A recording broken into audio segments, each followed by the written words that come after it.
नमस्कार दोस्तों, आप सभी का स्वागत है टेक्नोलॉजी कीड़ा चैनल के अंदर। और इस वीडियो में मैं आज कवर करने की कोशिश करूंगा एंटिटी फ्रेमवर्क कोर के बारे में, एंटिटी फ्रेमवर्क के बारे में।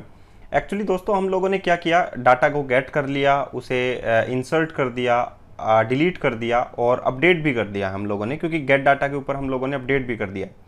ये देखिए, हम लोगों ने जो कोड लिखा है बटन 1 क्लिक पे, बटन 2 क्लिक पे, यहाँ पर देखिए जो डाटा है, वो जो क्वेरी है उस पर डिपेंड करता है कि आप लोगों ने क्या किया। देखिए, डिलीट भी कर दिया आप लोगों ने, ये सीक्वल के थ्रू आप लोगों ने किया है, एसक्यूएल के थ्रू।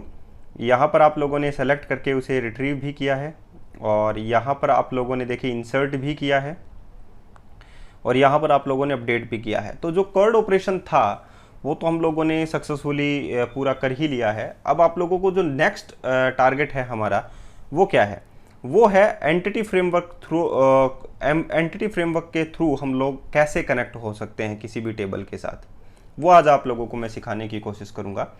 यहाँ पर देखिए, सॉल्यूशन एक्सप्लोरर आप लोगों के पास है, यहाँ पर टेस्ट ऐप विंडोज फॉर्म आप लोगों के पास है। तो यहाँ पर आप लोग राइट क्लिक करें। ये हम लोग डाटा बेस्ड यानी कि डिज़ाइन फर्स्ट अप्रोच जो है वो अप्लाई कर रहे हैं, क्योंकि हमारे पास डाटाबेस पहले से रखा हुआ है। सर्वर एक्सप्लोरर में हम लोग देख सकते हैं हमारे पास डाटाबेस है। ये डाटाबेस दूसरा है, और जो पहले वाला डाटाबेस है वो हम लोग दिखा देते हैं आप लोगों को।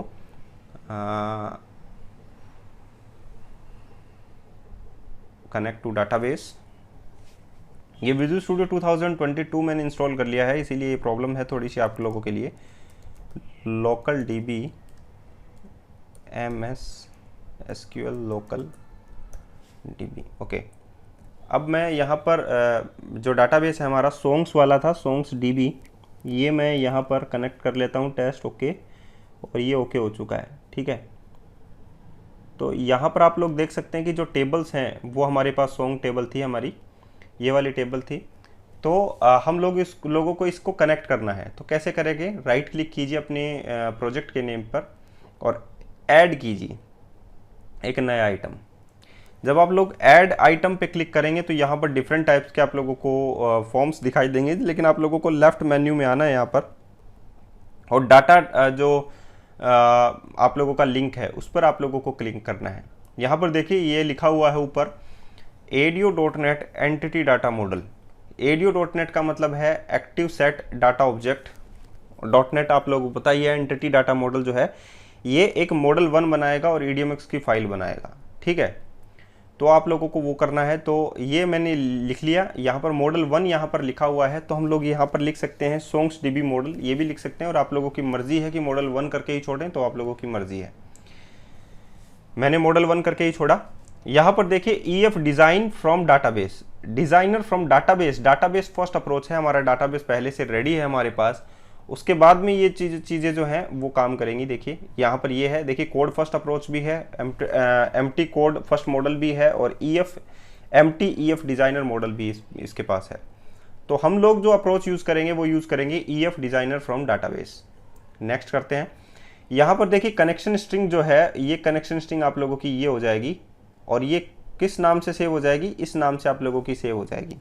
कहाँ पर सेव हो जाएगी, app.config में आप लोगों की सेव हो जाएगी। मैं नेक्स्ट करता हूँ, ठीक है। जो लेटेस्ट वर्जन है एंटिटी फ्रेमवर्क का वही हम लोग यूज़ कर लेते हैं, एंटिटी फ्रेमवर्क 6.x ये यूज़ करेंगे। यहाँ पर जितनी भी टेबल होंगी वो सारी की सारी आप लोगों को दिखाई देंगी, व्यूज़ भी दिखाई देंगे, स्टोर्ड प्रोसीजर्स भी दिखाई देंगे। तो आप लोगों को जो टेबल आप लोगों को काम में लेनी है वो हम लोग काम में ले लेते हैं। देखिए टेबल्स में बहुत सारी टेबल है, हम लोगों ने गलत डाटाबेस साइज पिक कर लिया है। प्रीवियस में जाते हैं हम लोग, ये देखिए ecom dbo हम लोगों ने सेलेक्ट किया है यहाँ पर डाटा। तो आप लोगों को जो सिलेक्ट करना है वो song db आप लोगों का डाटाबेस था। तो यहाँ पर ये ध्यान रखने की बात है, अगर आप लोगों के पास वो डाटाबेस नहीं है तो न्यू कनेक्शन पे क्लिक करके आप लोग जो है नया डाटाबेस जो है वो जोड़ सकते हैं।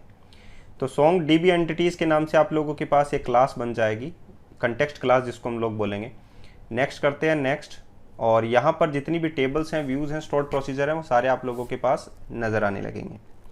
हम लोगों को सिर्फ सॉन्ग टेबल से मतलब है, तो हम लोग यही पिक कर लेते हैं। और मॉडल नेम स्पेस जो है, मॉडल का जो नाम है वो है सॉन्ग DB मॉडल आप लोगों का बन जाएगा।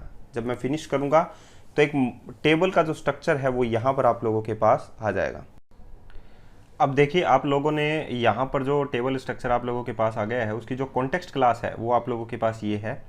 सॉन्ग डीबी एंटिटी 1, ठीक है, और कॉन्टेक्स्ट क्लास हो गई आप लोगों की। ये जो है आप लोगों की कनेक्शन स्ट्रिंग है जो कि app.config फाइल के अंदर आप लोगों की सेव की गई है। ये देखिए सॉन्ग डीबी एंटिटीज़ 1 बहुत सारी हैं जो पहले भी इंस्टॉल्ड थी। तो आप लोगों की जो कनेक्शन स्ट्रिंग है वो ये वाली है, सॉन्ग डीबी एंटिटी 1। और ये देखिए आप लोगों के पास जो डीबी सेट जो वैल्यू है, यानी कि जो पब्लिक प्रॉपर्टी है, इस कॉन्टेक्स्ट क्लास का यूज़ करके जो पब्लिक प्रॉपर्टीज़ मैं यूज़ करूँगा, इसी के थ्रू हम लोग जो है वो टेबल के थ्रू कम्युनिकेट करेंगे। तो ये जो है आप लोगों की EDMX फाइल के थ्रू जो है वो डाटाबेस जो है वो कनेक्ट हो चुका है। अब हम लोग इसी EDMX फाइल का यूज़ करेंगे और हमारा जो डाटा है उसे हम लोग इस्तेमाल में लेंगे। तो दोस्तों आज के लिए इतना ही, फिर मिलते हैं एक नए वीडियो के साथ। लेकिन ध्यान रखिएगा ये वीडियो जो है यहाँ पर ख़त्म नहीं है, इसमें हम लोग इंसर्ट भी आप लोगों को बताएंगे, अपडेट भी बताएंगे, डिलीट भी बताएंगे, कैसे कैसे डाटा जो है आसानी के थ्रू सिर्फ एक सिंगल लाइन के थ्रू ही आप लोग जो है ऐड कर सकते हैं, डिलीट कर सकते हैं, अपडेट कर सकते हैं EDMX फाइल के थ्रू। तो वो सभी चीज़ें मैं आज आप लोगों को बताने की कोशिश करूँगा। आज के लिए इतना ही, फिर मिलते हैं नए वीडियो के साथ। धन्यवाद।